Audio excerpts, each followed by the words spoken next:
Bristol stool chart, because we're talking all about poop from the organ standpoint and just how important healthy bowel movements are. And I think both Ashley and I experience a lot of people saying that their bowels are not regular, or they don't realize that they're not regular.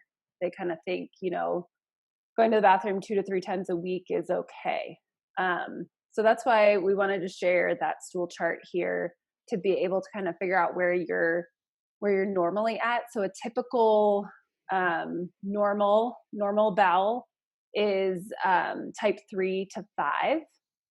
And a 4, I would say, would be ideal. But here's the thing, everybody's is going to be a little bit different. Everyone's frequency is going to be a little bit different. But I think people should shoot for at least one bowel movement a day. And somewhere around that 4 would be ideal. And once you start to pay attention to it, because a lot of people don't think about it, once you pay attention to it, you'll start to notice what your normal is. And Kaylee made a comment in here about some changes that she was feeling. And well, I'm going to get to that at the end, but just the idea that if you have a higher stress day, it's going to change it. There's going to be different things if you travel, if you didn't eat as well. So expect that change. But if you're more on the type 1, type 2 side of it, so you're on firmer, a little bit more constipated, this is a big sign of slow motility, which is what I had talked about in week 1. So that slow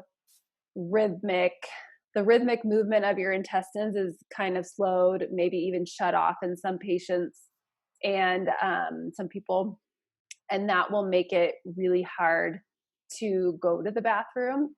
And so you start to get more of that firmer stool. It comes out in little pieces because you're not able to get it moving. It can also be dehydration, medication, different like parasites can cause that. So there's a lot of variables with that. And then the other thing is those adhesions that we talked about in week 1. So that scar tissue that can really kind of kink, it basically creates a kink in your hose, in your intestine. So you almost get little pockets of feces that get stuck in there, and it doesn't allow for a smooth bowel movement. So that's more that 1 to 2 side. And then if you're more on the other side where you're loose, similar thing, it could be stress, it could be medication, parasite, something like disease, but it could just be that you're not digesting fat very well. So a lot of times this can be just difficulty with your gallbladder and your liver and different bile production, which helps us digest fat. So I see a lot of patients that maybe their gallbladder isn't working very well, and so they're a little bit more on the loose side.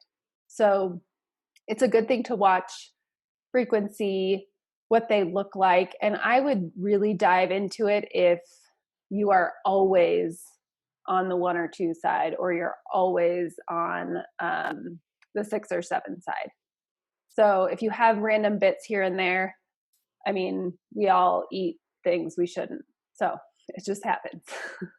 But I think the main thing is to pay attention to it, because everyone's embarrassed to talk about it, or we just, we go and it's just on to the next thing. So those are the main things with that.